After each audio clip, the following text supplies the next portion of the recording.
With great joy we'll be reading a small book by Krihsnamurti. The title is Love. It's a very interesting book. Let's start. On love. The demand to be safe in relationship inevitably breeds sorrow and fear. This seeking for security is inviting insecurity.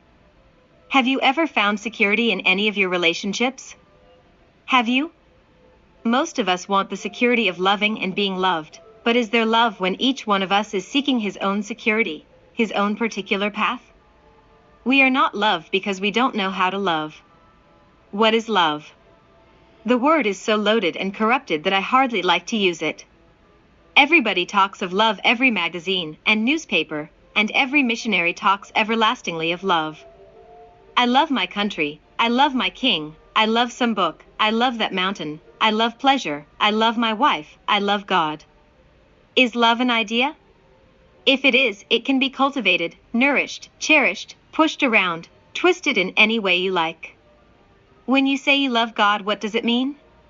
It means that you love a projection of your own imagination, a projection of yourself clothed in certain forms of respectability according to what you think is noble and holy. So to say, I love God, is absolute nonsense.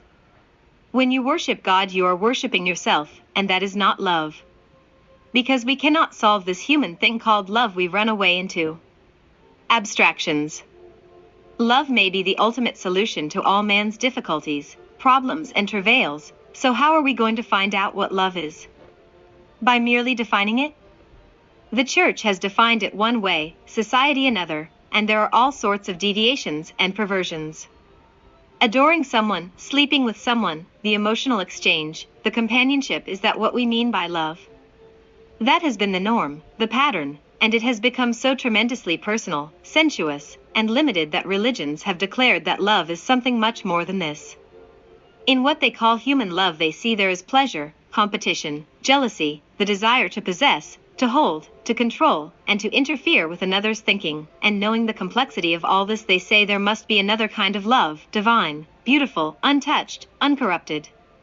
Throughout the world, so-called holy men have maintained that to look at a woman is something totally wrong. They say you cannot come near to God if you indulge in sex, therefore they push it aside, although they are eaten up with it. But by denying sexuality, they put out their eyes, and cut out their tongues, for they deny the whole beauty of the earth. They have starved their hearts and minds, they are dehydrated human beings, they have banished beauty, because beauty is associated with woman. Can love be divided into the sacred and the profane, the human and the divine, or is there only love? Is love of the one and not of the many? If I say I love you, does that exclude the love of the other? Is love personal or impersonal? Moral or immoral? Family or non-family? If you love mankind, can you love the particular? Is love sentiment? Is love emotion? Is love pleasure and desire? All these questions indicate, don't they, that we have ideas about love, ideas about what it should or should not be, a pattern or a code developed by the culture in which we live. So to go into the question of what love is, we must first ideals and ideologies of what it should or should not be. To divide anything into what should be and what is the most deceptive way of dealing with life. Now how am I going to find out what this flame is which we call love? Not how to express it to another, but what it means in itself. I will first reject what the church, what society, what my parents and friends, what every person and every book has said about it, because I want to find out for myself what it is.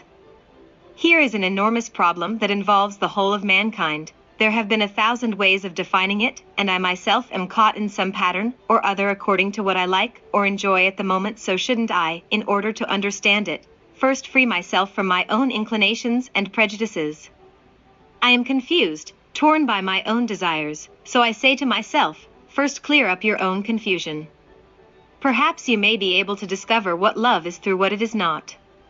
The government says, go and kill for the love of your country. Is that love?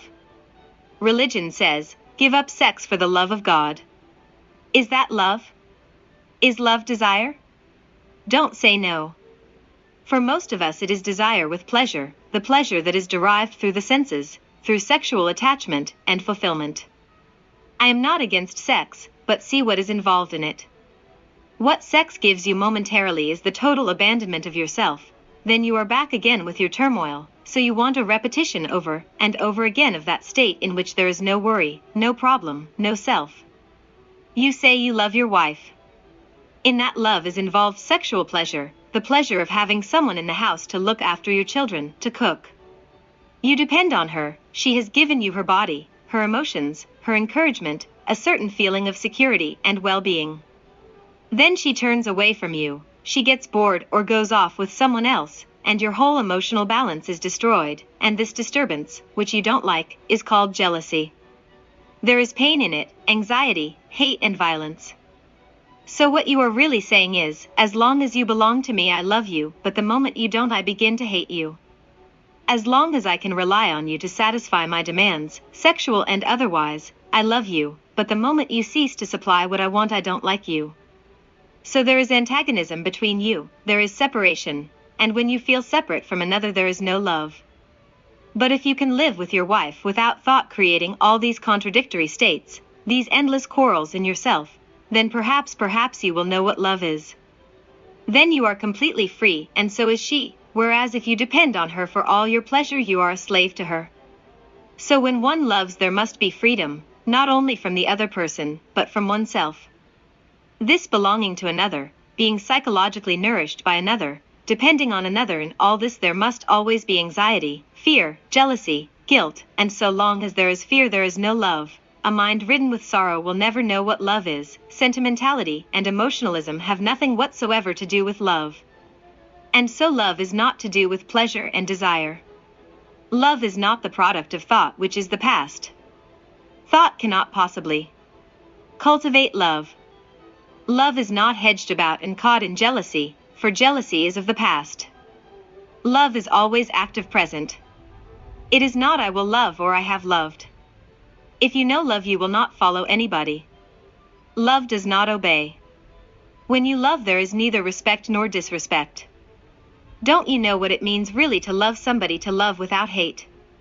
Without jealousy, without anger, without wanting to interfere with what he is doing or thinking, without condemning, without comparing. Don't you know what it means? Where there is love is there comparison? When you love someone with all your heart, with all your mind, with all your body, with your entire being, is there comparison? When you totally abandon yourself to that love there is not the other. Does love have responsibility and duty, and will it use those words? When you do something out of duty, is there any love in it? In duty there is no love. The structure of duty in which the human being is caught is destroying him. So long as you are compelled to do something because it is your duty, you don't love what you are doing. When there is love there is no duty and no responsibility. Most parents unfortunately think they are responsible for their children, and their sense of responsibility takes the form of telling them what they should do, and what they should not do, what they should become and what they should not become. The parents want their children to have a secure position in society. What they call responsibility is part of that respectability they worship, and it seems to me that where there is respectability, there is no order. They are concerned only with becoming a perfect bourgeois. When they prepare their children to fit into society, they are perpetuating war, conflict, and brutality. Do you call that care and love? Really, to care as you would for a tree or a plant, watering it, studying its needs, the best soil for it, looking after it with gentleness and tenderness. But when you prepare your children to fit into society, you are preparing them to be killed. If you loved your children, you would have no war. When you lose someone you love, you shed tears. Are your tears for yourself, or for the one who is dead? Are you crying for yourself or for another? Have you ever cried for another? Have you ever cried for your son who is killed on the battlefield? You have cried, but do those tears come out of self-pity, or have you cried because a human being has been killed? If you cry out of self-pity, your tears have no meaning, because you are concerned about yourself. If you are crying because you are bereft of one in whom you have invested a great deal of affection, it was not really affection. When you cry for your brother who dies, cry for him. It is very easy to cry for yourself because he is gone. Apparently you are crying because your heart is touched, but it is not touched for him, it is only touched by self-pity, and self-pity makes you hard, encloses you, makes you dull and stupid. When you cry for yourself, is it love crying because you are lonely, because you have been left, because you are no longer powerful complaining of your lot, your environment always you in tears?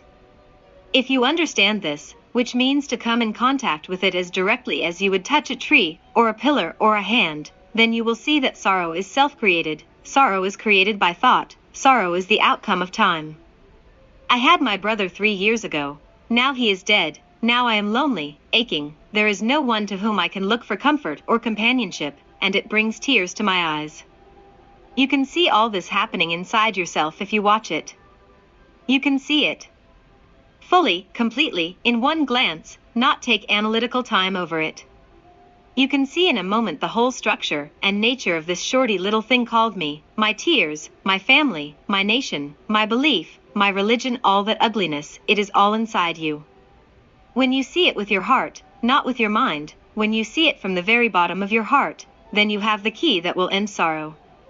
Sorrow and love cannot go together, but in the Christian world they have idealized suffering, put it on a cross and worshipped it, implying that you can never escape from suffering except through that one particular door, and this is the whole structure of an exploiting religious society. So when you ask what love is, you may be too frightened to see the answer.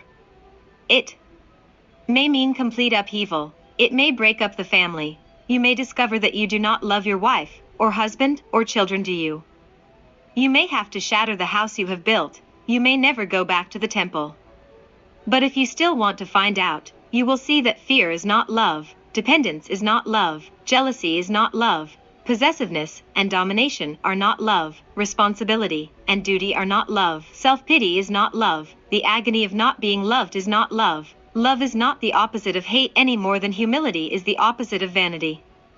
So if you can eliminate all these, not by forcing them, but by washing them away as the rain washes the dust of many days from a leaf, then perhaps you will come upon this strange flower which man always hungers after. If you have not got love not just in little drops, but in abundance, if you are not filled with it, the world will go to disaster. You know intellectually that the unity of mankind is essential, and that love is the only way, but who is going to teach you how to love? Will any authority, any method, any system tell you how to love? If anyone tells you, it is not love. Can you say, I will practice love? I will sit down day after day and think about it. I will practice being kind and gentle and force myself to pay attention to others. Do you mean to say that you can discipline yourself to love, exercise the will to love? When you exercise discipline and will to love, love goes out of the window.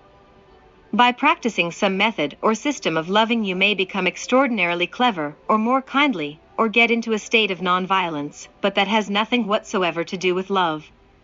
In this torn desert world there is no love, because pleasure and desire play the greatest roles, yet without love your daily life has no meaning. And you cannot have love if there is no beauty. Beauty is not something you see, not a beautiful tree, a beautiful picture, a beautiful building, or a beautiful woman.